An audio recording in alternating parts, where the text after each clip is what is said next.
webinar tentang materi ini. Tentang materi ini tuh durasinya biasanya 3,5 jam sampai 4 jam. Itu nanti pas mau materi Mas Fitra, kita akan ada break dulu 10 menit, 15 menit, istirahat minum atau yang mau ke toilet monggo. Ini ada recordingnya, cuman mungkin di recordingnya itu akan kita ada misalkan bagian-bagian sensitif yang kita potong berkenaan dengan data juga gitu. Jadi kalau misalkan teman-teman di sini ada catatan, itu better dicatat aja yang masalah data. Oke, kita mulai. Bismillah. Jadi judul materinya itu 7 langkah membangun brand 1 sampai 10 miliar. Ini adalah pure pengalaman kami ya. Wait, wait, wait. Oh, enggak gitu. Oke, ini pengalaman kami membangun apa? Membangun brand selama mungkin hampir mau masuk tahun kelima ya, tahun kelima. Jadi sedikit perkenalan. Nama saya Rico Delwin. Saya salah satu founder dan inisiator dari brand Nubico, New Forest, dan Gendis. Saat ini saya fokus di Nubico. Yang lainnya itu saya sudah menjadi former director. Jadi f- eh, framework-framework yang kita share, yang kita share ke teman-teman itu memang pure kita dapat dari apa trial and error brand kita sendiri. Kita eh, ada juga beberapa study case yang kita ambil dari brand lain, tapi kita maksimalkan di brand kita cocok apa enggak. Dan hasilnya yang akan kita share kali ini. Terus pada dasarnya ya, pada dasarnya itu memang materi yang kami share itu bukan murni materi kita. Maksudnya kita bukan penemu materi ini, bukan penemu framework ini. Kita juga belajar sama Om Jaya, Om Jaya Setiabudi, terus Baskoro Hadi, terus sama Mas Rangga Immanuel, Pak Henry Manampiring, gitu. Jadi kita juga ambil framework-framework dari beliau-beliau yang sudah lebih lama terlebih dahulu di market. Terus kita coba trial and error di brand kita dan hasilnya ada yang cocok, ada yang enggak kayak gitu. Saya harap teman-teman juga mungkin bisa ambil baiknya yang bisa diterapkan ke brand teman-teman. Itu kalau misalkan ada yang tidak cocok atau itu mungkin ada perbedaan kategori atau industri. Seperti itu. Terus, nah materi pembahasannya kita mungkin akan 7 ya, akan ada 7 materi. Yang pertama itu brand playing field analysis, terus ini lebih kayak ngecek kompetitor ya. Terus product market fit ini bagi yang baru akan launching brand atau launching product. Terus ada brand campaign ideation, ada brand campaign validation, channel deliverables, affiliate optimization dan paid traffic optimization. Nah, biasanya teman-teman itu kan paling paling seru ya di poin ke 6 sampai 7 gitu. Dan kenapa kita juga eh, kita taruh juga di akhir karena juga ada alasannya gitu. Alasannya adalah ternyata di tahap traffic generation atau di tahap kita berikan berbayar di sosial media itu adalah fase yang paling ujung kayak itu sebelum terjadinya omset atau GMV kayak gitu. Sebelumnya kita harus research, research, research dan research kayak gitu. Terus ini sedikit lah ya, sedikit kalau misalkan teman-teman apa mengartikan brand adalah sebuah logo, itu ternyata lebih dari sebuah logo. Jadi brand itu kalau di kita itu adalah persepsi atau experience atau memories juga.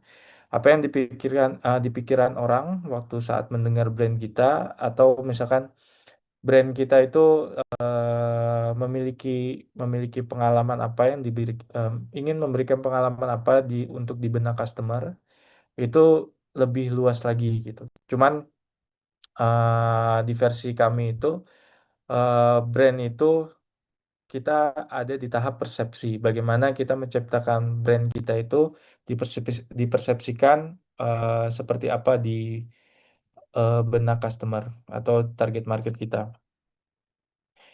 Ini contoh sederhananya. Nanti kita akan tunjukkan juga sederhananya brand kita. Ini biar apa? Biar mudah untuk menganalogikan. Misalkan ada Indomie, mie goreng, dia mie instan yang harganya terjangkau atau di persepsi lain ini adalah penyelamat tanggal tua. Terus iPhone, smartphone pada pada pada pada dasarnya pas iPhone pertama kali keluar itu ya, teman-teman kalau misalkan teman-teman itu ngikutin ceritanya Steve Jobs pas di serial serial Netflixnya Silicon Valley itu sebenarnya iPhone pas launching itu karena eh, Apple-nya mungkin udah lama launching ya di di PC atau di PC ya awal-awal sama di software.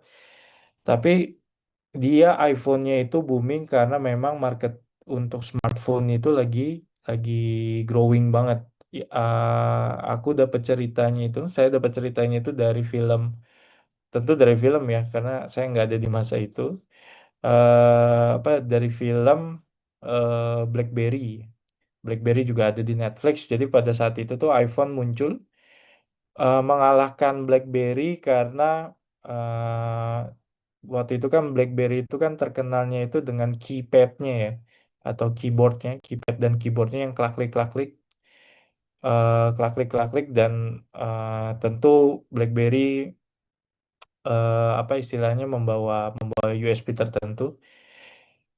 Lalu dikeluarkanlah iPhone yang pertama itu ternyata dengan pengembangan teknologi market lebih lebih apa istilahnya inovasi iPhone dapat diterima lebih bagus dibanding BlackBerry. Jadi BlackBerry-nya itu pas ngeluarin ngeluarin tipe yang Storm ya, yang udah mulai full layar sentuh, tapi tetap ada klik-kliknya ketika ditekan ya. Itu pun tidak mampu mengalahkan apa istilahnya tidak mampu mengalahkan superiornya iPhone pertama kali launching. Walaupun ada faktor lain juga waktu itu iPhone apa istilahnya menggandeng menggandeng apa ya provider ya AT&T kalau nggak salah kayak gitu. Itu semakin mempermudah semakin mempermudah iPhone ada diterima dipegang sama market. Cerita singkatnya gitu. Jadi kenapa waktu itu iPhone bisa sedemikian rupa boomingnya? Karena memang pasarnya itu lagi grow di smartphone. Nah ini contoh brand kita waktu awal-awal launching Nubico Baby Cream. Nubico Baby Cream itu kita awal-awal launching kita ngerti banget bahwa pada tahun 2023 akhir ya kategori baby skincare itu growth-nya itu lagi oke banget gitu. Jadi ternyata ibu-ibu yang anaknya baru lahir ya, ya, yang mana anaknya itu umur 20 sorry, ibunya itu umur 25, 24, 26 kayak gitu. Itu mereka mereka aware banget sama perawatan kulit anaknya gitu, perawatan kulit anaknya mereka aware banget. Jadi kita harus waktu itu memposisikan Nubico itu untuk yang Nubico Baby Cream itu adalah pereda bekas luka untuk anak kayak gitu. Karena kenapa kita pilih pereda bekas luka untuk anak? Karena di tahun itu di tahun itu belum ada nih gitu. Soalnya kan pada saat itu tuh anak itu bekas lukanya itu ada dari bekas gigitan nyamuk atau bekas iritasi yang akhirnya menghitam kayak gitu.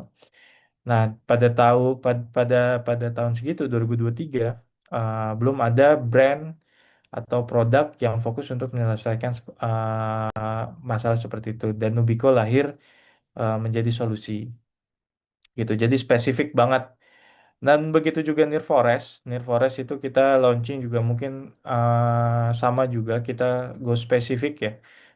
Kita Nirforest sebagai krim pereda eksim atau krim gatal eksim. Jadi kenapa semua brand kita itu fokus di awal itu apa istilahnya mengincar satu kategori sub kategori yang spesifik karena framework ini kita apa kita bangun atau kita dapatkan ternyata dengan cara ini tuh bisa memaksimalkan budget yang kita punya gitu. Karena maksimalkan gini, budget yang menurut kita untuk membuat brand itu nggak terlalu besar. Jadi di Nubico itu waktu itu tuh awal budgetnya itu 15 kali 4 kita ada di Nubico itu ada 4 founder. Kita urunan 60 juta, masing-masing 15 juta, totalnya itu 60 juta, mungkin sekitar 30 sampai 40 jutanya itu untuk stok, untuk si baby creamnya ini. Sisanya itu untuk ngiklan kayak gitu. Terus frameworknya kita ulangi untuk apa? Untuk Near Forest, Clean Prada Exim. Itu kurang lebih sama. Jadi Nubico itu menyentuh 1 miliar pertama. Itu mungkin setelah antara 3 bulan atau 4 bulan gitu lupa datanya. Yang ingin saya sampaikan adalah dengan kita menspesifikkan subkategori itu sangat mempermudah mengkomunikasikannya dan relevan di market kayak gitu. Karena ya di tahun segitu tuh di 2023 mungkin 2 tahun yang lalu 2 tahun yang lalu itu untuk di kategori skincare anak itu kita nggak bisa ngomongin bahwa skincare ini perawatan baby cream itu adalah yang terbaik mampu mampu menyelesaikan masalah kulit anak ABCD segala macam kayak itu mungkin mungkin bisa sebenarnya mungkin bisa cuman kita butuh capital yang besar untuk mengedukasi bahwa Nubico baby cream adalah baby cream untuk apa kayak gitu. Nah, dengan kita menspesifikannya itu mempermudah istilahnya itu mempermudah kita mengkomunikasikannya akhirnya market itu menerima dengan baik informasinya gitu. Dan kebetulan market yang kita sasar itu memiliki permasalahan yang belum terselesaikan dengan brand atau produk lain. Seperti itu. Terus, oke. Ini mindset bangun brand ya teman-teman. Ini sepengalaman kita. Eh, jadi kalau misalkan sepengalaman kita itu, kalau misalkan membangun atau membuat brand itu untuk mempercepat, memperkaya diri gitu ya. Maksudnya kan sekarang lagi ngetren banget kripto, terus financial market lah ya.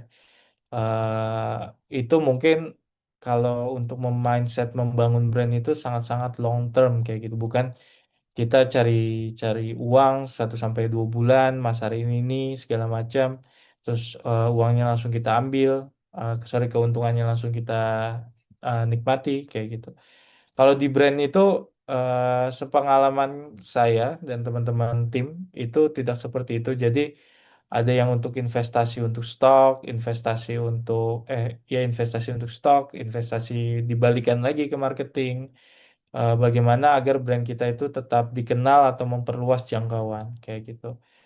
Jadi eh, misalkan teman-teman di sini apabila ingin membuat brand atau istilahnya ingin yang sudah jalan brandnya terus menumbuhkan brandnya pastikan mindset-nya itu memang jangka panjang karena kalau misalkan kita berharap bulan depan pasti dapat untung 100 juta, 200 juta net profit 20%, 30% itu sepengalaman kami kita juga pernah ada di posisi kita jual palu gada, jual dropship kayak gitu segala macam. Itu biasanya tidak jangka panjang kayak gitu. Terus yang kedua ada produk bagus. Produk bagus ini maksudnya standar, standar oke ini keunggulannya ini berkualitas, cuman itu menurut kita produk kita itu nggak menarik, kalah dengan kompetitor segala macam, itu ternyata membangun brand itu nggak cukup hanya bagus aja. Misalkan kita punya brand fashion, ih keren bajunya, atau nggak kita apa istilahnya punya brand personal care atau skincare, Fiturnya tuh banyak, fiturnya katakanlah 11 kali seremite atau segala macam. Itu apabila marketnya itu sudah tidak relevan atau kita tidak mengerti marketnya, produk bagus itu tidak cukup untuk produk atau brand kita itu dipilih di market.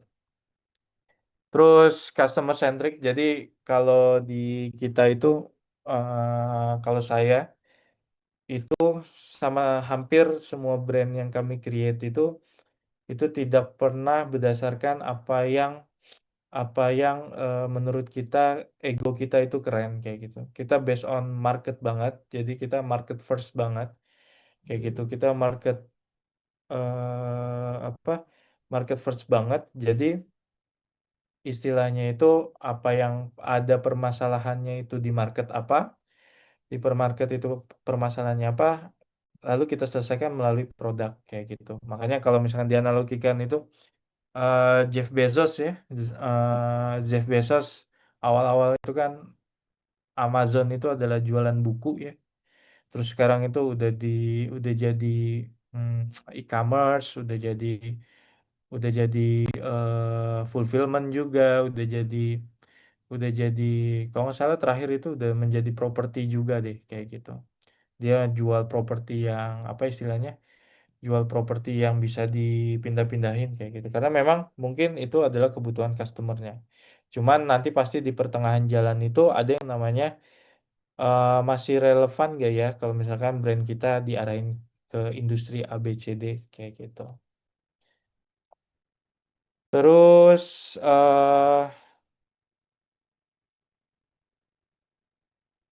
yang keempat itu adalah brand brand kita harus menjadikan solusi, bukan hanya sekedar jualan aja. Jadi contohnya itu misalkan Nubico bukan cuma pelembab wajah anak aja. Yang pertama itu kan tadi ada di sini ada baby cream ya. Nah, ini baby cream yang versi pertama kita. Versi pertama kita itu baby cream. Setelah kita hampir mungkin 8-9 bulan kemudian, karena produk life cycle-nya itu sudah harus ada produk baru, NPL, New Product Launching. Akhirnya kita ngeluarin Nubico Essential Beauty Moisturizer kayak gitu. Jadi di awal kita masuk kategori, di produk selanjutnya itu kita mulai mengembangkan produk kita gitu. Nah, di sini diartikan kita mulai merubah positioning kita yang tadinya hanya untuk meredakan bekas luka, sekarang udah masuk ke wajah. Dan sampai di saat ini di 2025 masuk 2026 ini gitu. Positioning kita tuh udah mulai ke skincare, nggak hanya baby cream aja. Kayak gitu. Terus ini ada brand kita juga yang lain, ada Gendes, bukan cuma pembersih kewanitaan aja, tapi adalah solusi wanita makin percaya diri dengan aroma manis yang tahan lama. Jadi Gendis itu nggak hanya feminine hygiene aja positioningnya, tapi Gendis itu sweet aromatic feminine hygiene kayak gitu. Seperti itu. Terus ini pengalaman kami. Jadi kita nggak semua brand kita itu, misalkan yang sekarang ada di market itu kan ada 5 ya gitu. Dia duanya lagi nggak tak masukin. Sebelum kita buat brand itu juga banyak juga yang gagal. Gagalnya itu karena kita tuh yang pertama nggak ngerti marketnya, sama kita nggak ngerti kenapa alasan orang mau membeli barang ini. Gitu. Ini ini banyak banget kejadian. Jadi 2020 itu saya di PT Sales Lab Digital Indonesia sama Mas Rafli itu handle mungkin dalam satu bulan itu bisa 100 sampai 200 klien ya. Kita waktu itu ada jasa untuk mengiklankan TikTok. Itu mungkin hampir 60% sampai 70%-nya itu adalah skincare kayak gitu. 60 sampai 70% adalah skincare. Tapi rata-rata brand yang kami terima, klien yang kami terima, mereka itu kalau ditanya skincare ini untuk apa, mereka menjawab, oh skincare ini untuk mengglowingkan atau apa ya sih, memutihkan, kayaknya kasar banget ya. Bisa untuk jerawat atau bisa untuk permasalahan kulit lainnya yang umum kayak gitu. Alhasil pas kita iklanin, pas kita bantu buat campaign itu nggak terserap blast kayak gitu. Karena memang apalagi kategori skincare yang untuk dewasa itu apa istilahnya, skincare untuk dewasa itu sangat kolamnya memang besar gitu. Kalau di online itu mungkin dalam 1 bulan itu market value-nya itu mungkin ada sekitar 4T 5T 1 bulan, mungkin 1 tahun bisa 50-an triliun ya gitu. Nah, gimana kita ngerti marketnya itu besar banget, orang pakai, kita lihat aja samping kiri samping kanan kita ya, tetangga kita atau teman-teman kerabat kita, minimal banget pasti mereka pakai facial wash atau nggak moisturizer kayak gitu. Itu brand-brand yang ada di situ pun sangat banyak gitu. Alasan kenapa orang harus membeli brand kita kayak gitu. Nah, itu harus dikulik lebih dalam lagi, big why-nya itu harus kuat gitu. Kayak pertama kali pertama kali brand ketiga kita lahir, Gendis, itu sangat strong banget. Kenapa orang harus beli brand Gendis gitu? Karena Gendis itu satu-satunya yang di market pembersih kewanitaan yang aromanya itu memang bisa di bisa dirasakan, bisa diimajinasikan. Makanya kan aroma-aromanya itu kan vanilla, terus bubble gum, terus hazelnut segala macam gitu. Jadi harus bisa memiliki alasan yang jelas gitu. Dan kita juga ngerti marketnya itu, siapa nih market yang butuh. Kalau Nubiko jelas ibu yang baru memiliki anak kayak itu. Memiliki anak ini juga harus dikelirin 1 sampai 12 bulan, 1 sampai 2 tahun gitu. Kalau gendis marketnya waktu itu awal-awal tuh clear banget. Marketnya tuh seorang wanita yang memiliki suami atau sudah berpasangan gitu. Terus selanjutnya tadi kita nggak ngerti mau target marketnya siapa. Kita menargetkan kayak cerita yang di skincare tadi. Di skincare tadi itu kita banyak klien yang bilang, oh skincare ini untuk semua umur, what semua umur gitu. Sedangkan kita ngerti bahwa kategori umur orang yang pengguna skincare itu kan bermacam-macam ya, bermacam-macam, behaviornya itu berbeda-beda segala macam kayak gitu. Jadi kita harus clear brand atau produk kita itu ditargetkan itu untuk siapa di fase yang teman-teman jalani sekarang. Tapi kalau misalkan di pertengahan jalan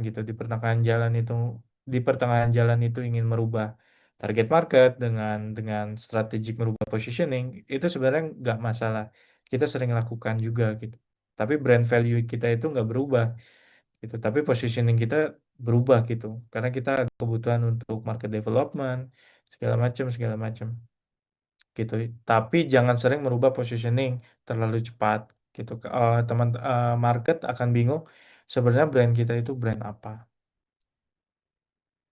Seperti itu, terus ya ini nggak ada pembeda atau diferensiasi yang nggak kuat kayak gitu, kayak apa, tak kasih contoh misalkan ada brand New Forest. Jadi ini New Forest ada krim buat masalah kulit ekstrim, eksim, ini salah ketik ya. Masalah kulit eksim. Jadi kenapa kita kita kita ngincar eksim?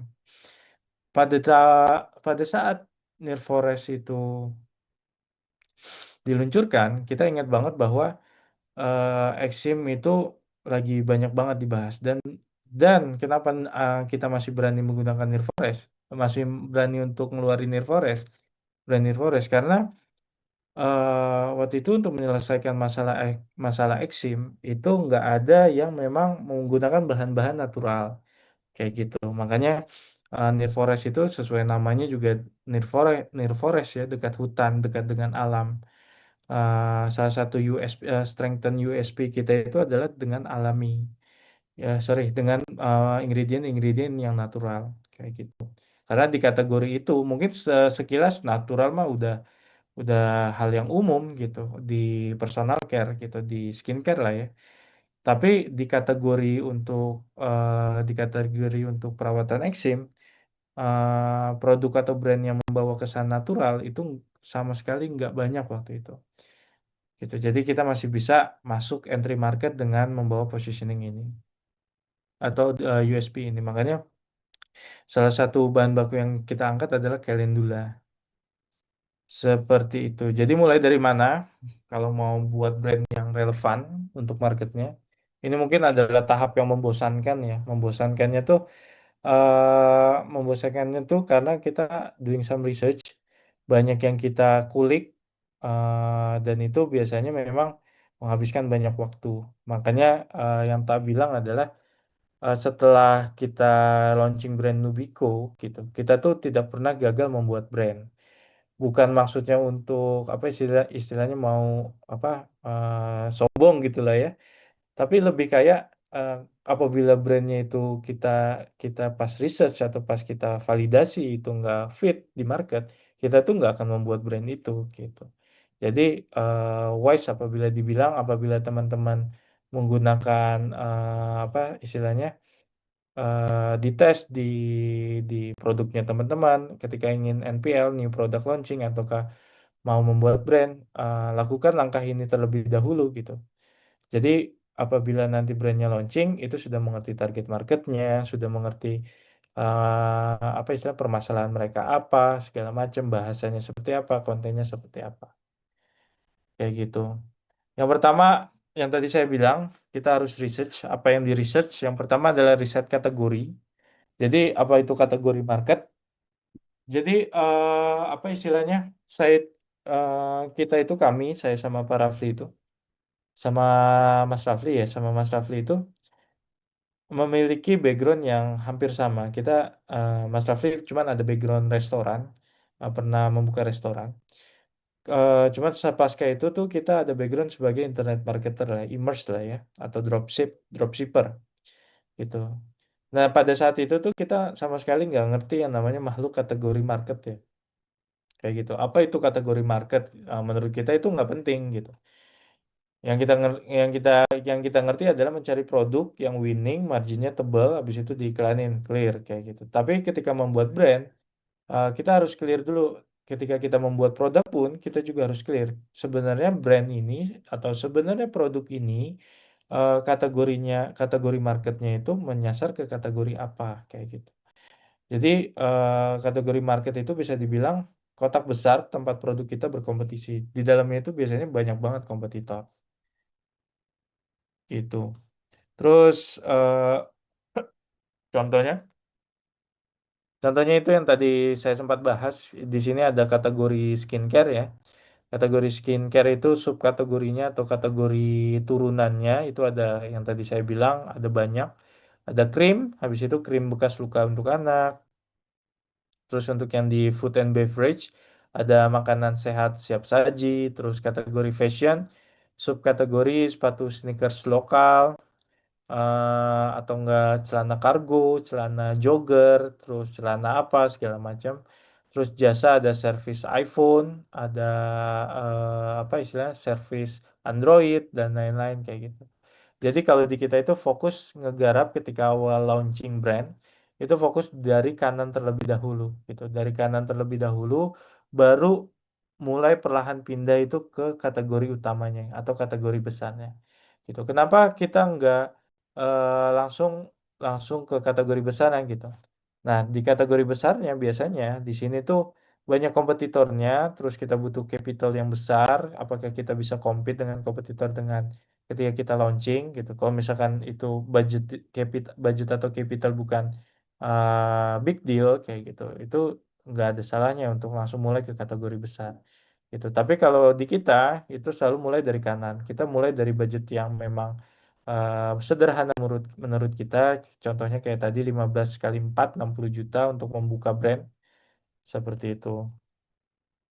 Terus nah ini pentingnya mengetahui kategori.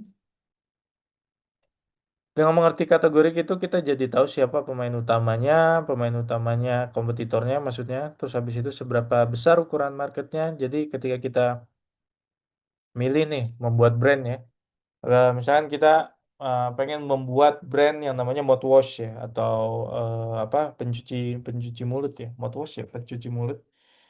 Kita mau buat brand mouthwash terus kita ngecek oke kompetitornya itu nggak ada yang raksasa nih gitu. Sebenarnya ada sih mouthwash itu raksasanya kan Listerine nih gitu. Misal contoh nggak ada Listerine lah.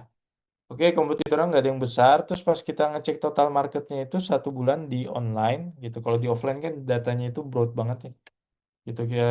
Untuk kita itu punya framework ini yang khusus brand atau produk yang launching di online kayak gitu baru masuk ke offline. Kita juga di brand-brand kita itu produk kita sudah ada di offline, tapi kita sama sekali nggak pernah membuat brand yang channel pemasarannya atau channel distribusinya itu langsung masuk ke offline tapi online dulu gitu.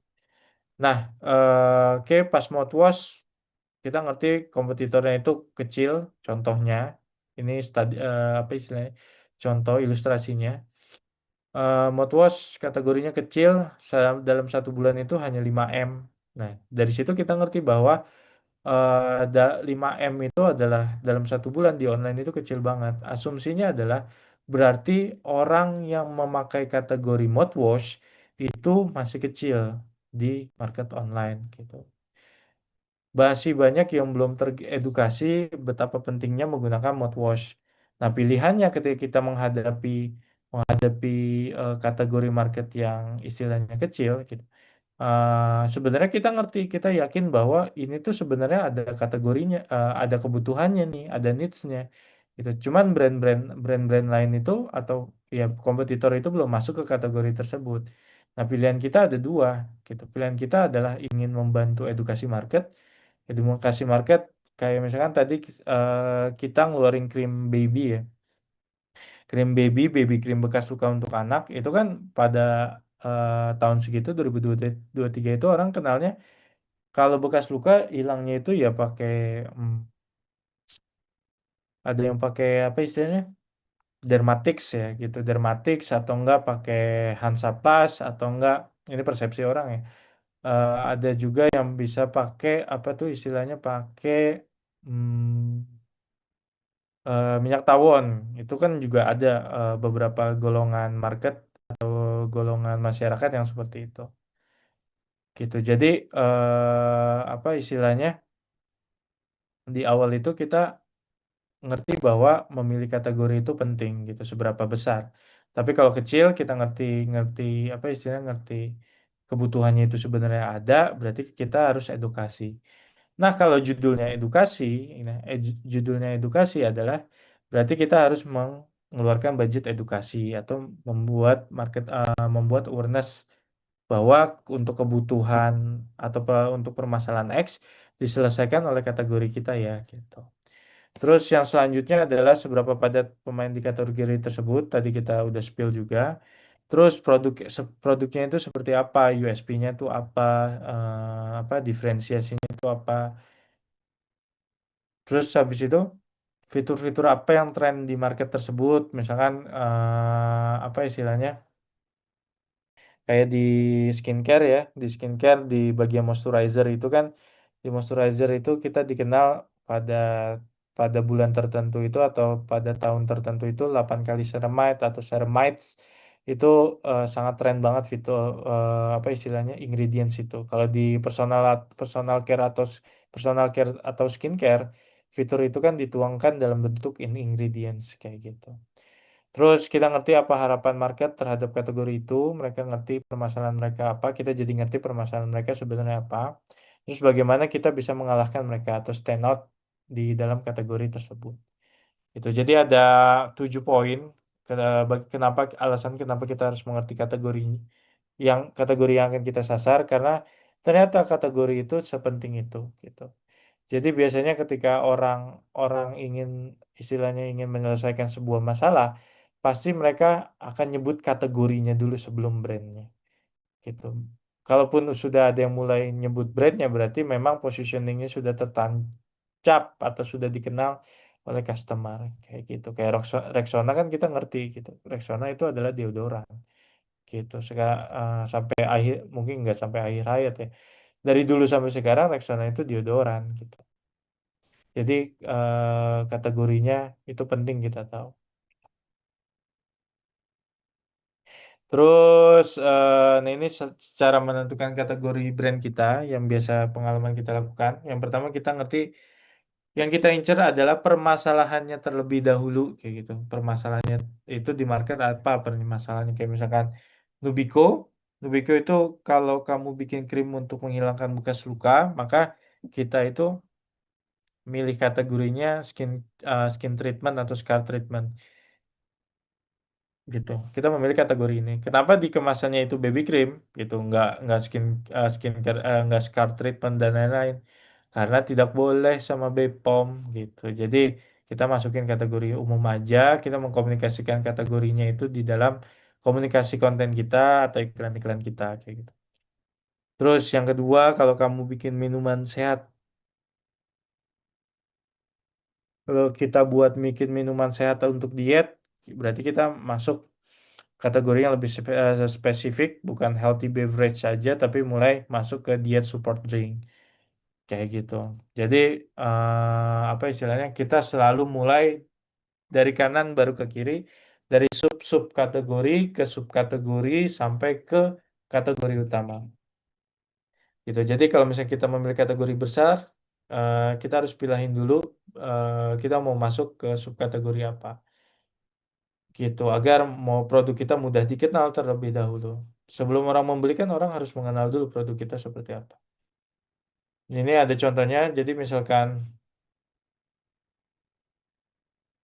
oke, nanti pertanyaan nanti kita bahas di akhir aja ya. Jadi contoh misalkan ada kategori besar skincare, subkategorinya skincare anak, sub-sub kategorinya itu adalah scalp treatment atau apa perawatan bekas luka ya, perawatan luka untuk anak gitu. Jadi kenapa Nubico? Sebenarnya awal-awal Nubico tuh aku pengen pakai kata ini, kategori kategori baru, ngeluarin kategori baru. Cuman BPOM tidak mengizinkan itu. Jadi kita ngambil kategori baby cream. Cuman setiap komunikasinya kita rutin kita konsisten untuk menjelaskan bahwa Nubico pada tahun itu tuh adalah solusi untuk meredakan bekas luka anak kayak gitu. Kenapa nggak menghilangkan gitu? Balik lagi ada aturan mainnya dari BPOM. Terus apa? Jadi kategori itu kayak panggung ya, brand kita itu perform di situ. Kalau misalnya kita salah panggung, salah memberikan solusi, salah memberikan fitur dan lain-lain itu jadi akan salah ke semua. Jadi yang pertama yang akan dilihat adalah ketika teman-teman research adalah riset kategorinya terlebih dahulu, kategori tersebut itu lagi heavy apa, lagi padat ngebahas apa, bisa nggak kita masuk? Kalau bisa bagaimana kita masuk kayak gitu. Terus ini some tricks, tips and trick gimana caranya kita mencari celah untuk subkategori yang bisa digarap ya. Jadi yang pertama kita harus ngerti dulu market utamanya atau kondisi kategori utamanya itu gimana. Terus kita kayak tadi kita mulai mencari celahnya. Kalau misalkan oke ini skincare ya. Ini skincare kan ada untuk berbagai usia. Kalau dewasa itu udah banyak. Gimana kita main skincare yang memang anti aging gitu. Khusus untuk memang untuk oma-oma 50 ke atas kayak gitu. Nah, pertanyaannya adalah marketnya ada nggak? Nah, marketnya ada kan itu terimplementasikan dari total kategori, total market value yang kita dapat di online atau di offline, itu kategori itu besar apa enggak? Nah, kalau untuk skincare anti aging itu kan cukup besar gitu. Tapi lebih besar lagi untuk skincare yang untuk dewasa atau skincare untuk anak remaja gitu. Yang pertama kompetisinya itu lebih longgar, yang kedua bisa jadi jalan masuk untuk buat bangun positioning gitu. Terus yang ketiga audiens lebih spesifik gitu, spesifik kayak yang tadi skincare dewasa, yang tadinya untuk 18 sampai 55 udah kayak apa targeting broad 18 sampai 55, tapi kita fokusin ke hanya 50 sampai 65 aja kayak gitu. Nah, ini sedikit tambahan apa itu subkategori. Jadi subkategori itu adalah turunan kecil dari kategori utama yang tadi yang sudah saya contohkan. Misalkan kategori utamanya adalah scar cream atau yang paling utamanya itu skincare ya. Terus habis itu subkategorinya scar cream. Sub-sub kategorinya gitu. Sub-sub kategorinya adalah scar cream anak. Ini scar creamnya kan bisa untuk dewasa juga, untuk stretch mark dan lain-lain. Nah, ini dibuat spesifik lagi yang tadinya scar cream aja, terus dibuat scar cream untuk anak, scar cream pasca operasi, terus scar cream herbal, kayak gitu. Jadi dibuat lebih spesifik lagi. Semakin spesifik, semakin brand kita mudah dikenal. Tantangannya hanya satu, apabila semakin spesifik, berarti tantangannya adalah kompetitornya itu nggak banyak. Gitu. Dengan kompetitor nggak banyak, tantangannya adalah apa mengedukasi marketnya sendirian nih gitu. Ketika mengedukasi marketnya sendirian, berarti butuh budget yang lebih besar mengedukasi sampai pada akhirnya itu terakuisisi seperti itu. Memang cara kita bilang cara blue ocean lah ya, atau cara menerbitkan kategori baru itu memang kita bisa menjadi satu-satunya. Nah, pertanyaannya, apabila kita menjadi satu-satunya, apakah kita bisa memberikan kesadaran di market bahwa ketika di market itu memiliki permasalahan X, solusinya adalah kategori ini gitu. Tantangannya ada di situ. Terus ini kategori utamanya ada minuman sehat, sub-sub kategorinya itu ada minuman elektrolit anak, terus minuman serat diet, terus minuman sehat untuk ibu hamil juga bisa. Jadi kenapa kita harus cari subkategori? Ya brand brand kita itu bisa menang di niche market tersebut gitu tanpa harus apa istilahnya sikat-sikatan kayak di skincare. Terus bisa bangun loyalitas lebih kuat karena kebutuhan market spesifik dan belum banyak yang melayani. Terus punya ruang edukasi market lebih luas dengan narasi yang unik. Terus, nah ini ciri-ciri subkategori yang layak dikerjakan ya, gitu. Kalau misalkan teman-teman di sini brandnya pun sudah jalan, don't be sad juga gitu. Ini berlaku juga untuk brand yang sudah jalan juga. Ya mungkin harus dikelirin aja positioningnya seperti apa, produk ini menyasar ke kategori apa, bagaimana produk ini bisa compete di market versus kompetitor, segala macam, bagaimana produk ini bisa menyelesaikan masalah market gitu. Itu harus dijabarkan. Terus volume marketnya cukup besar meskipun niche gitu kayak pembersih kewanitaan itu kan sebenarnya nggak besar-besar banget ya di online. Pembersih kewanitaan itu mungkin total marketnya itu ada sekitar 25 sampai 30 miliar. Sangat jauh sama skincare gitu. Cuman ketika kita masuk, ketika ke market tersebut, kita ngerti bahwa oh kebutuhannya itu sebenarnya ada gitu. Cuman belum ada brand yang aware terhadap kategori tersebut kayak gitu. Terus apa contoh study case ya? Study case subkategori. Study case subkategori misalkan banyak ibu-ibu cerita soal luka jatuh anak yang nggak cepat sembuh. Anaknya jatuh, terus habis itu luka menghasilkan hitam-hitam. Terus habis itu belum ada nih scar cream atau krim luka khusus anak yang aman, bahannya food grade dan packagingnya lucu. Gitu. Jadi edukasi soal luka ringan itu masih minim banget di Indonesia. Itulah kenapa alasannya kenapa Nubico itu bisa entry di market, bahkan bertahan sampai sekarang. Seperti itu.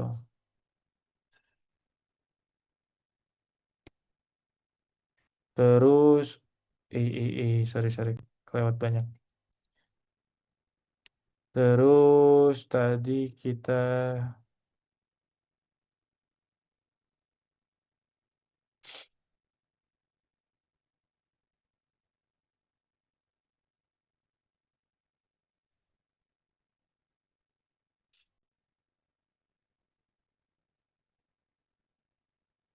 oke sebentar.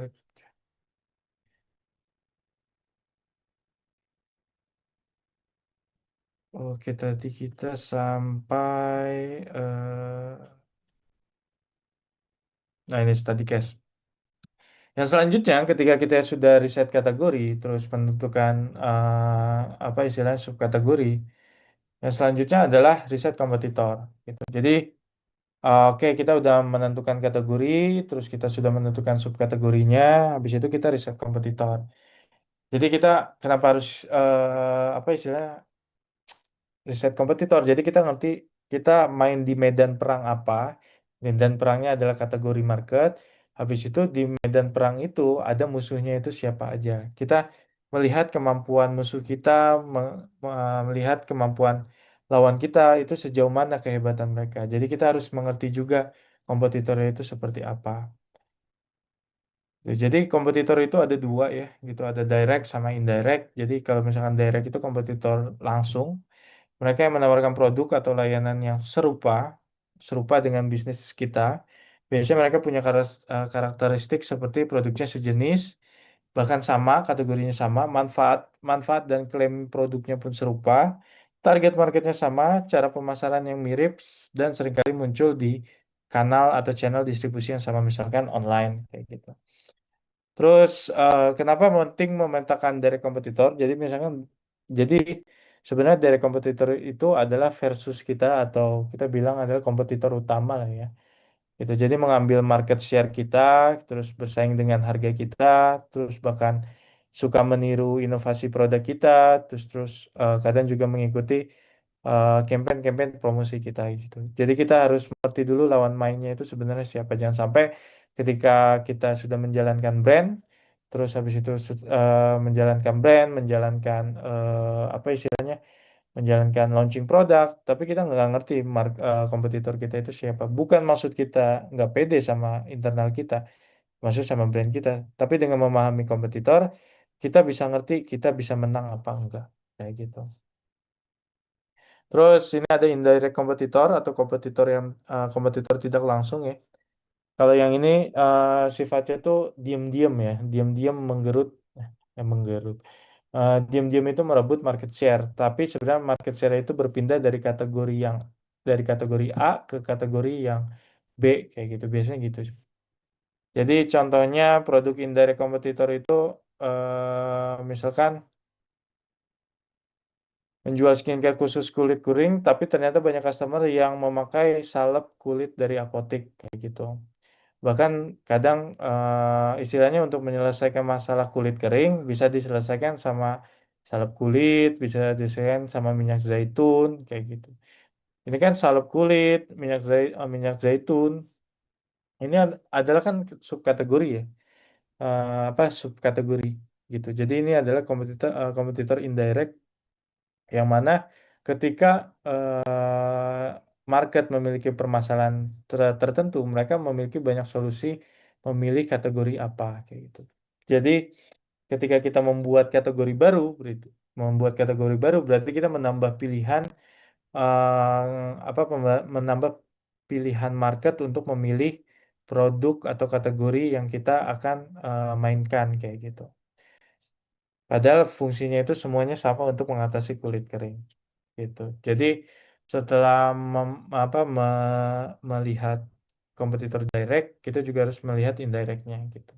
Biasanya kalau misalkan kategori utamanya turun, sebenarnya bukan daya beli, daya beli mungkin ada ininya ya, ada korelasinya sama penurunan kategori gitu. Tapi bisa jadi mereka berpindah kategori gitu.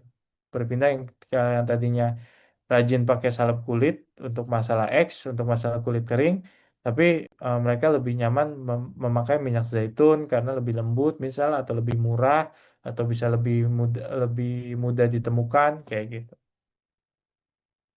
Terus membongkar kekuatan kelemahan kompetitor atau yang teman-teman mungkin atau yang sering kita dengar di pembelajaran marketing itu SWOT ya, Strength, Weakness, Opportunity sama Threats. Nah, kalau di kita itu apa istilahnya? Kita fokus sama strength and weakness ya aja kayak gitu atau double SW gitu. Jadi kita ngerti apa fitur yang akan kita kasih ke market seperti apa. Terus kita ngerti kelemahan market itu seperti apa gitu. Terus bagaimana cara menganalisis strength and weakness kompetitor supaya nggak bingung ya. Langkah-langkahnya itu yang pertama kita kumpulin dulu data produk kompetitor.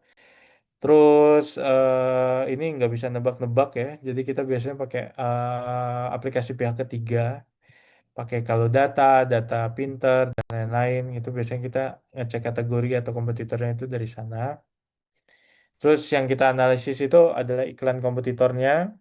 Misalkan iklan iklan kan kita bisa cek di apa istilahnya di akun profilnya brand atau kompetitor kita, atau kan kita bisa dilihat kalau di TikTok itu bisa search aja langsung kata kuncinya di pencarian.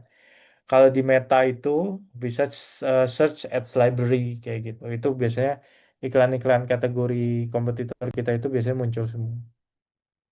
Terus habis itu komentator di sosial medianya seperti apa, apakah ada review negatif atau review komplain dan lain-lain, itu dicatat, terus review ke marketplace sama pengalaman langsung.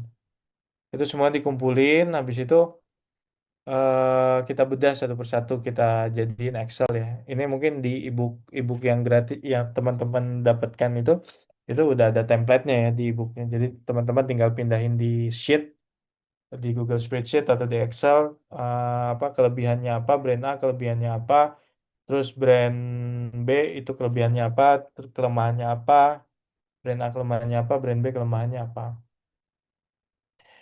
Terus setelah kita menemukan sebuah konsep, setelah kita tadi kan urutannya kan kita mengerti kategori, kita mengerti kategori subkategori, habis itu kita riset kompetitor, lahirlah sebuah ide atau sebuah insight. Oke, kita akan membuat brand ini gitu di kategori ini, terus habis itu kompetitornya ini, bagaimana kita bisa mengalahkan mereka.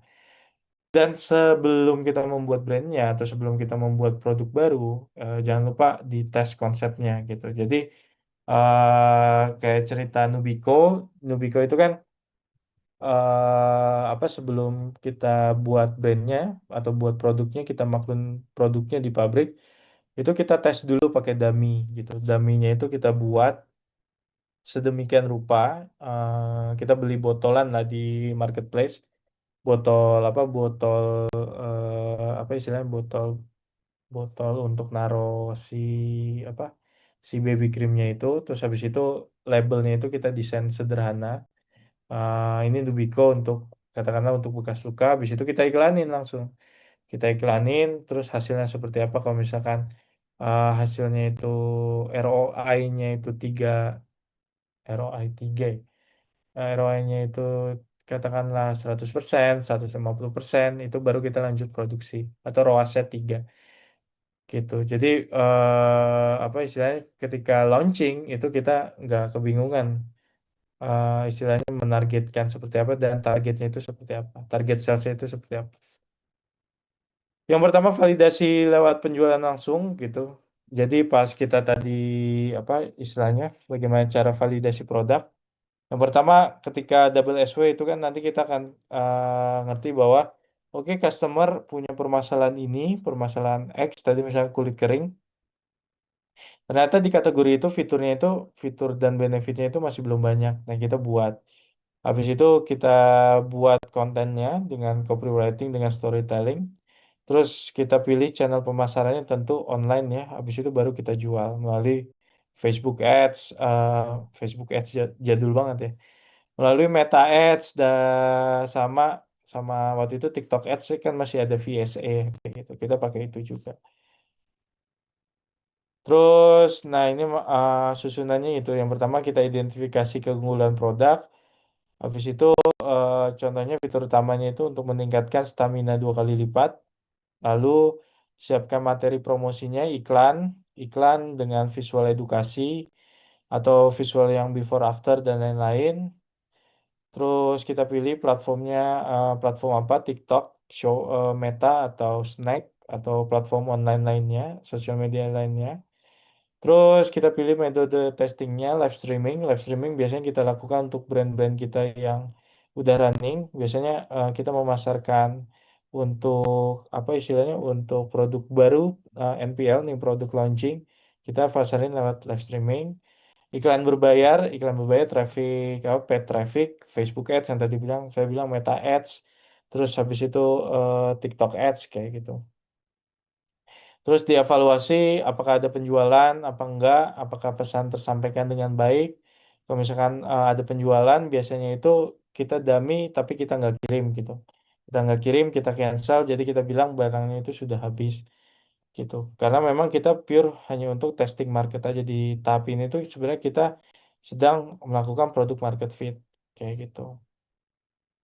Terus, nah ini biasanya kita bagaimana cara membaca hasil tes produk yang bagus, yang kita lanjutkan ke produksi atau enggak.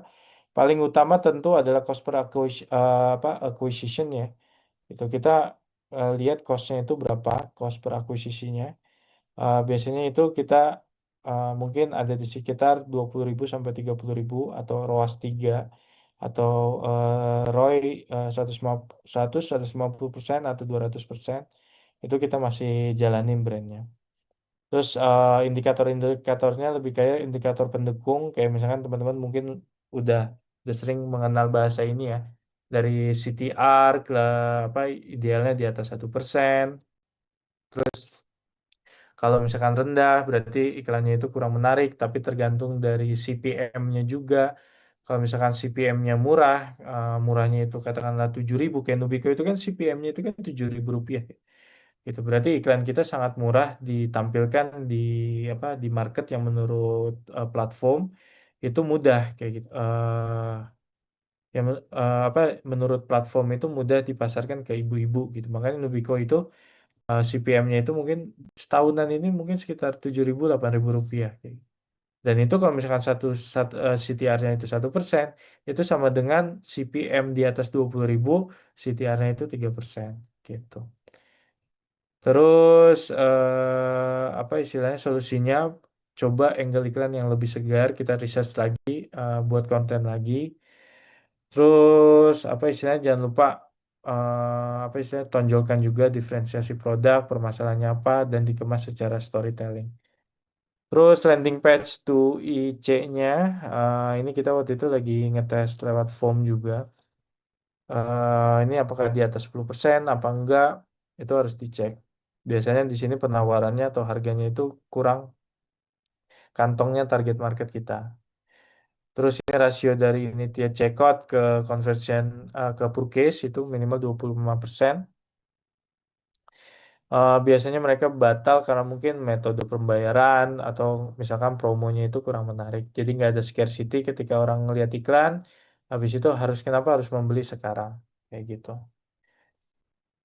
Terus, nah ini recapnya, kalau misalkan CTR rendah, ganti hook iklan, ubah headline. Kalau misalkan CPM tinggi, uji angle iklan, atau memperkuat diferensiasi produk atau uji kontennya. Biasanya CPM tinggi itu biasanya kontennya itu nggak relevan.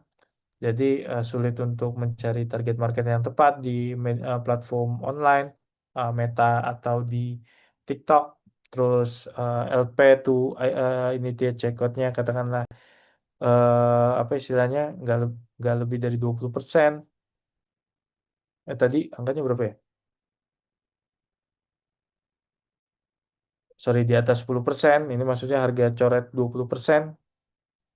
Kalau misalkan IC-ATC-nya, IC ke ini dia checkout ke ATC-nya katakanlah nggak lebih dari kurang dari 25%, berarti ada yang salah sama metode pembayaran. Kita kan hanya transfer, nggak bisa COD, atau enggak promo kita memang nggak membuat dorongan untuk melakukan pembelian customer kita. Ini tabel monitoringnya ada di ebook yang mungkin nanti teman-teman dapat free. Bukan mungkin ya, teman-teman dapat free itu nanti ada apa tabel monitoringnya ini untuk testing. Ini berapa kalau misalkan nemu ROAS-nya 3, biasanya kita langsung jalanin. Ini contohnya ada budget harian 500.000, terus CPA-nya 70.000, CTR 1,2, CPM 18.000, LP itu C-nya 9%, IC itu ATC-nya 20%, jumlah penjualan 7%. Perbaikan berarti di sini yang kurang itu adalah LP itu IC-nya, berarti harganya kurang cocok. Terus habis itu ada vitamin stamina, budget harian 50.000, CPA-nya 65.000, CTR 1,5, CPM 17.000, LP2IC-nya 11%, IC2 Purkesnya 30%.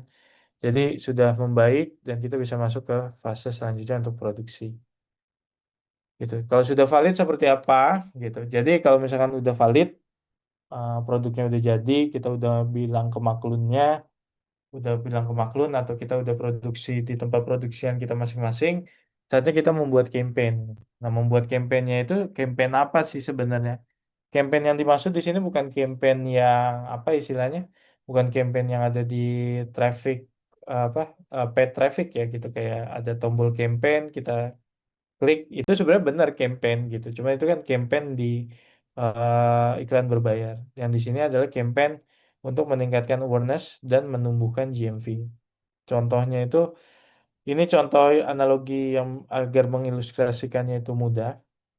Jadi dua brand ini kan legend banget ya di TV, diputar diulang-ulang bahkan sampai sekarang. Kayak misalkan ada campaign minum makanan bergizi dari Energen. Jadi ini bagaimana kita membuat eh, kenapa harus ada dua dua anak ini, terus kenapa kita harus memegang gelas, kenapa memegang gelas, terus kenapa ada seragam sekolahnya. Itu kan sebenarnya ada alasannya semua kayak gitu. Terus ini ada campaign Unlin ya, brand Unlin, jalan 10.000 langkah. Jadi campaign ini bagaimana apa istilahnya Unlin itu bisa menyebarkan value Unlin yang agile dan mobility itu melalui jalan 10.000 langkah kayak gitu. Dan pada akhirnya nanti apa istilahnya awareness awareness ini akan mengenal brandnya seiring jalannya waktu. Terus ini salah satu brand kita juga Gendis ya, awal-awal launching MBA menghempas bau anu. Jadi kenapa namanya kampanyenya itu MBA menghempas bau anu di target marketnya Gendis, MBA itu terpersepsikan dengan konotasi yang menarik perhatian, ya. Mungkin teman-teman ngerti bahwa MBA itu kan kalau di niche di industri kan di industri ya. Di topik pernikahan adalah married by accident ya gitu. Istilahnya nikah dadakan married by accident. Gitulah pokoknya teman-teman pasti ngerti lah. Nah, kita apa sih menganekdot ya, bukan anekdot. Apa sih menggimikan ini menjadi menghempas bau anu kayak gitu. Dan apa istilahnya ketika kita launching launching ini gitu Gendis itu langsung menembus market leader di channel online waktu itu tuh waktunya itu sekitar 4 bulan lah gitu dan ini semuanya dikerjakan sama tim marketingnya Gendis gitu waktu itu saya di sana sama para Rafli itu kita apa di di BOD ya Board of Director semua yang melakukan ini adalah tim gitu.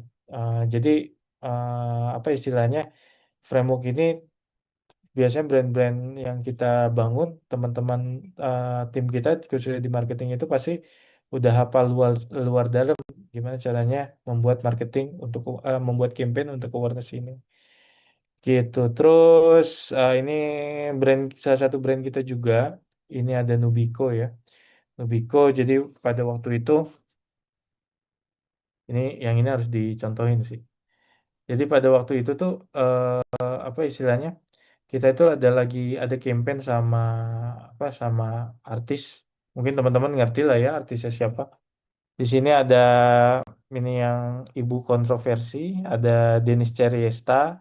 Di sini ada Tasya Farasya. Jadi Denis Ceriesta itu kita buat nama campaignnya kan yang penting lembab. Kita buat nama campaignnya itu yang penting lembab. Kenapa yang penting lembab? Karena pada saat itu tuh di 2024, pada saat di 2024 itu apa istilahnya kulit skincare anak itu semua mengkomunikasikannya itu brandnya,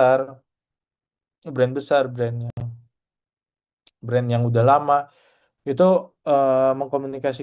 mengkomunikasikannya itu semuanya itu bilang bahwa kulit anak itu harus putih kayak gitu.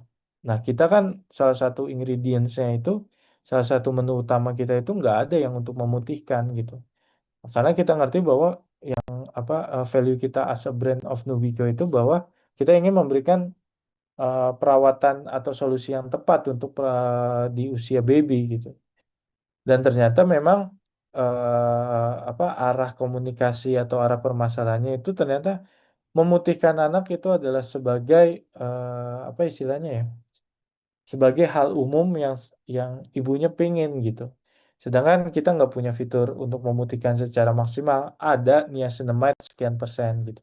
Cuman kalah fitur kita dibanding kompetitor baby skincare lainnya.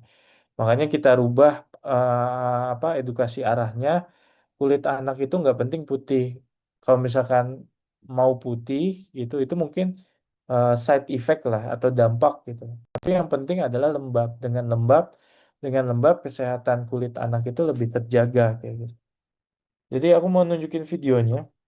Mau nunjukin videonya itu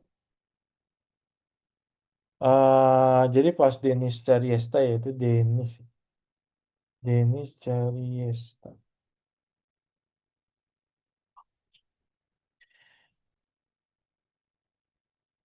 Hmm,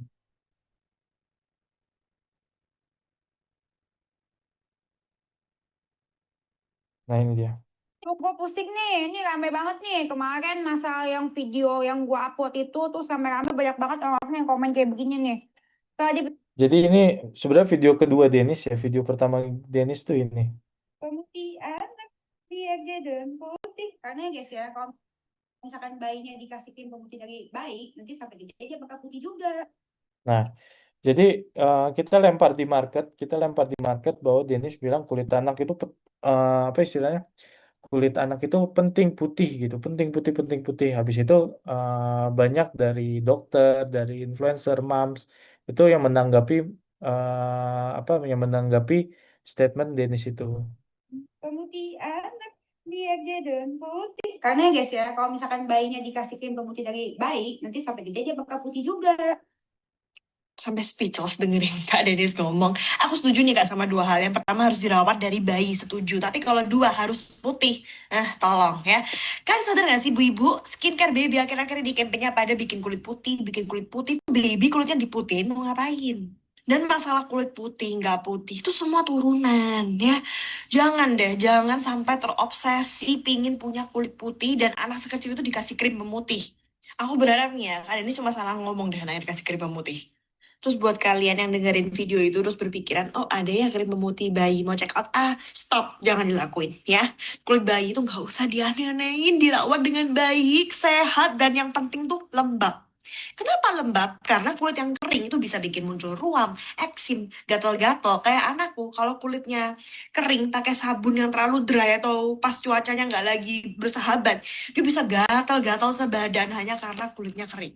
Kalau aku nih sebagai ibu anak dua, rekomen banget buat kalian cobain krimnya Nubico. Karena Nubico ini kandungannya nggak neko-neko. Kandungannya ceramide, peptide, hyaluron B3. Tahu kan ibu-ibu kalau ngerti skincare. Tujuannya hanya untuk merawat skin barrier, menjaga kelembapan, kekenyalan kulit. Jadi aku pakein di wajahnya anakku, terus kayak di beberapa tempat saya kayak bekas digigit nyamuk, apalah dia berhasil banget buat nyamarin bekas-bekas gigitan nyamuk. Kalau baby creamnya ini aku pakein di badan anakku. Nah, itu tuh apa istilahnya dibawakan oleh banyak influencer, banyak KOL. Mungkin sekitar 100 apa 120, agak lupa angkanya. Pokoknya banyak dan itu semua rata-rata nge-stitch Denis. Terus habis itu Gue pusing nih. Denisnya klarifikasi. Soal yang video yang gue upload itu, terus rame-rame banyak banget orang-orang yang komen kayak begini nih. Setelah dipikir-pikir ya, emang sih gue salah guys, gue akuin gue minta maaf dan gue salah. Kalau gue ngomong kalau kulit anak itu harus putih dan glowing. Terus akhirnya guys ya, setelah kalian pada nyerang gue langsung konfirmasi ke dokter gue tanya. Dan gue tanya ke dokter gue dan benar kata kalian. Dan dokter gue bilang katanya yang penting kulit anak itu harus lembab guys. Soalnya kalau kulit anak lembab, nanti kulit anak tuh bakal lebih sehat dan jauh dari permasalahan kulit seperti ruam dan bekas-bekas luka guys. Gue sempet terlalu fokus mutiin kulit anak gue sampai lupa kalau yang utama itu sehat. Nah, akhirnya gue direkomendasikan nih produk yang menggaransi kelembapan 24 jam. Namanya Nubico. Nggak mau kemakan janji. Nih langsung gue buktikan sendiri deh. Buat badan Jaden, gue kasih Nubico Baby Cream. Terus kalau mukanya gue pakai Nubico Essential City. Jadi Nubico ini bisa Gitu. Terus habis itu kita tutup pakai Tasya Farasya. Nubico.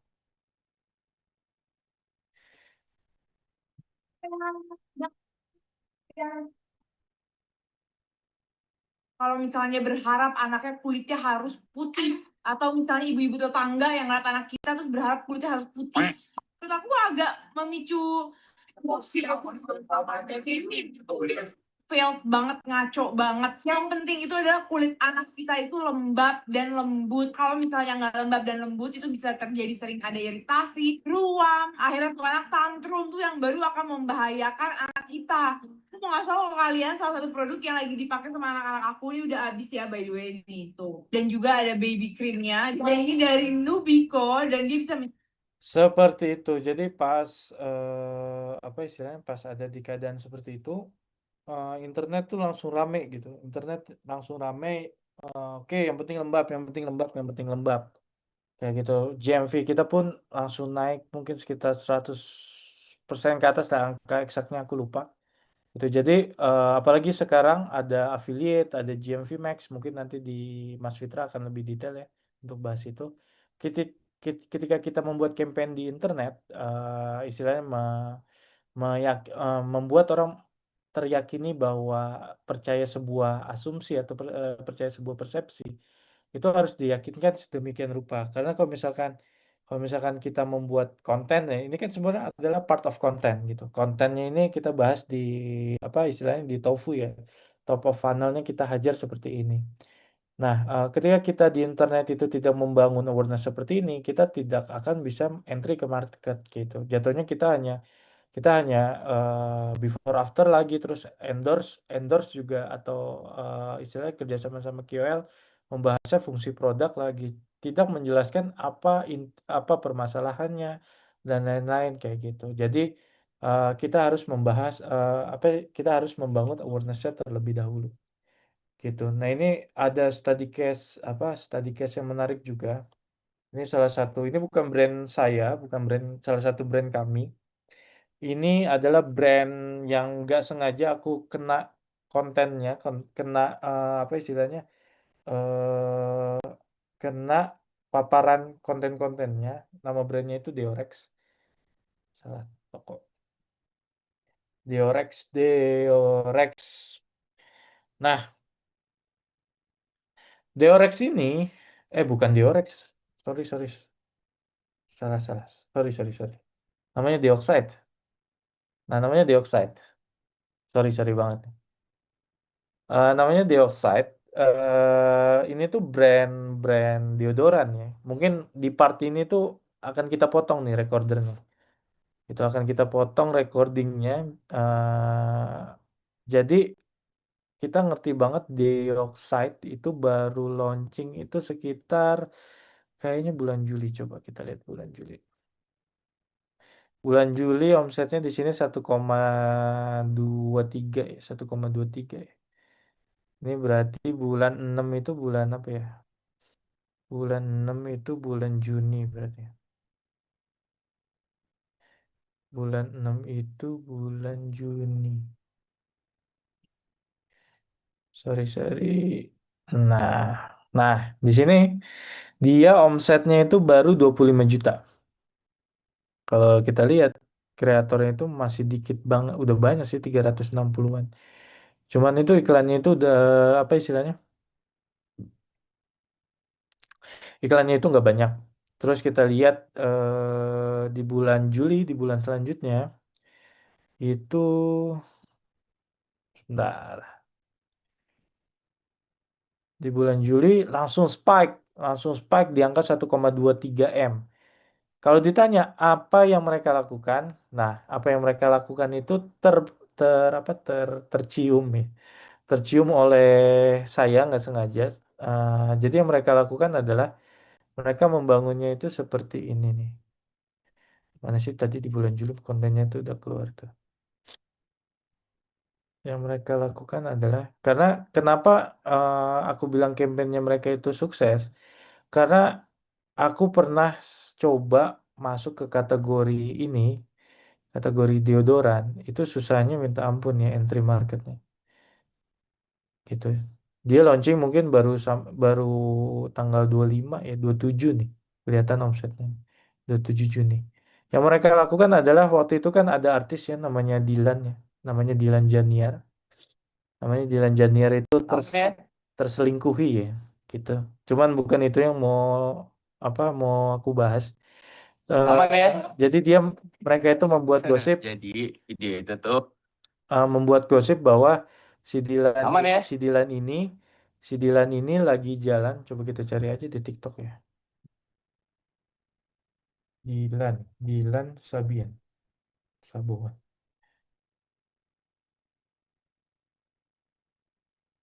Dilan Sabian. Nah, jadi mereka digosipin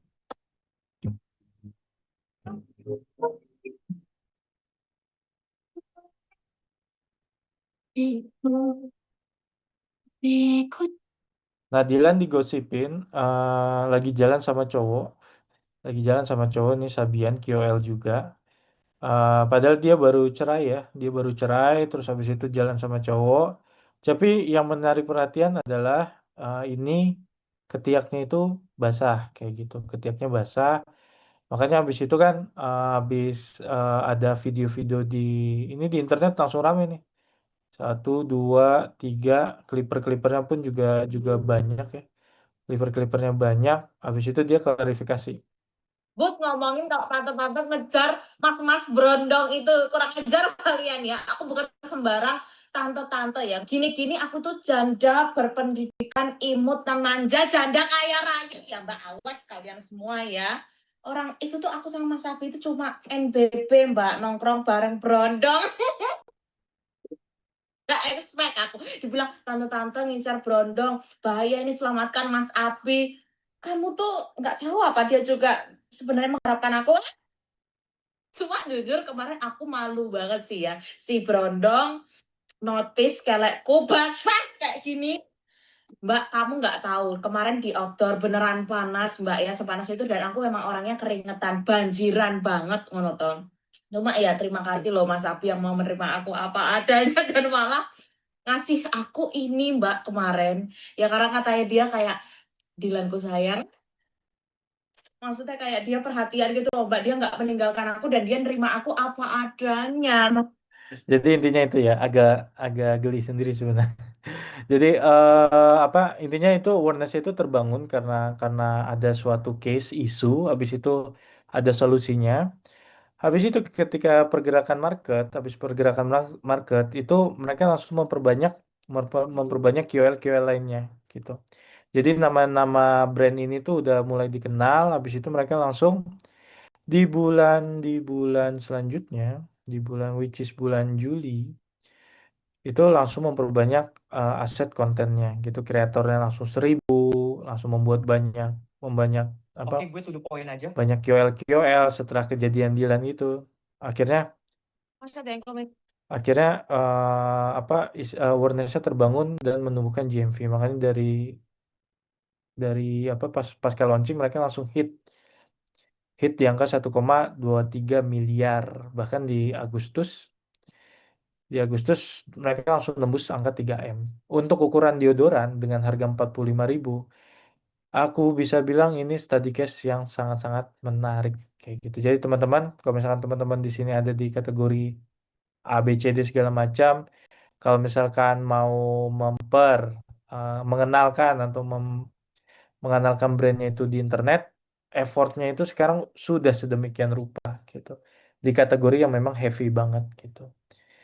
Jadi teman-teman, kalau misalkan teman-teman di sini ada di fase yang mana iklan before after atau iklan fitur aja di internet itu sudah sedemikian rupa untuk menarik perhatian calon target market kita kayak gitu.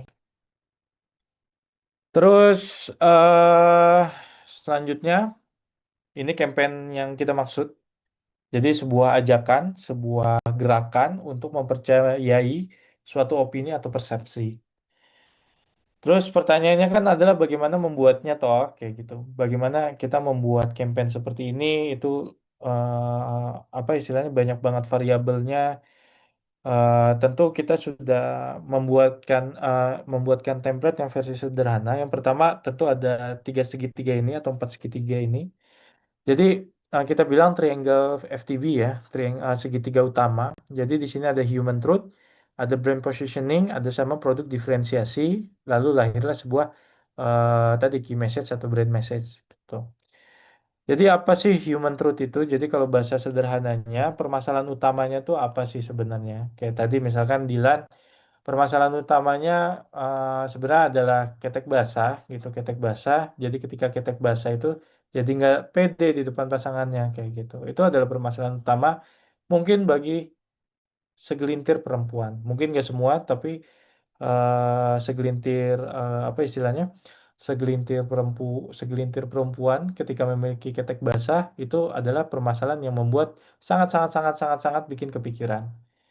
Itu. Terus ini ada contohnya kayak skincare kita, Bea Nubico. Jadi ada study case yang mana ketika kita tanya ke customer kenapa seorang ibu menggunakan bedak bayi untuk si kecil, karena membantu mencegah ruam kulit pada bayi. Terus kenapa itu penting? Karena kalau bayi mengalami ruam kulit, dia akan rewel. Terus emang kenapa kalau bayinya rewel? Karena ketika bayinya rewel, ibunya, istrinya dan suaminya jadi ikut kesal juga. Terus kenapa penting bagi seorang ibu dan suaminya itu untuk tidak kesal? Karena kalau misalkan kesal, mereka merasa bukan menjadi orang tua yang baik kayak gitu. Jadi urusan beli bedak aja bisa menjadi orang tua yang tidak baik menurut persepsi perasaannya si ibu gitu. Terus yang kedua, segitiga yang kedua, brand positioning. Contohnya itu misalnya Nubico, ini contoh ya, skincare anak yang menjaga kenyamanan si kecil dan ketenangan ibu. Jadi berdasarkan contoh di atas, positioning Nubico adalah skincare anak yang menjaga kenyamanan si kecil dan ketenangan ibu. Dan ini harus dibawa konsisten kemana-mana. Kalau yang Nubico fase awal itu kan ada apa istilahnya krim bekas luka untuk anak ya, kayak gitu. Itu juga bisa. Terus produk diferensiasinya, pembedanya tadi di awal-awal kita udah apa istilahnya udah apa istilahnya udah merumuskan pembedanya itu apa. Kalau di Gendis pembedanya tentu feminine hygiene yang memiliki aroma manis. Itu udah menjadi apa DNA kita. Terus diferensiasi utama teman-teman tuh apa? Lalu lahirlah sebuah brand message gitu. Brand message kalau teman-teman suka rumus, kita kita biasanya rumusnya human truth plus brand positioning plus produk diferensiasi. Tapi kalau misalkan apa nggak ada semuanya pun nggak masalah. Yang penting ada janji yang bisa ada kata yang bisa dijanjikan kepada calon target market kita sehingga mereka percaya kayak gitu. Gitu. Jadi contohnya misalkan ini sini ada human truth-nya mau hubungan antar suami dengan suaminya itu harmonis, positioningnya itu pembersih kewanitaan beraroma manis, produk diferensiasinya ada aroma aroma manis.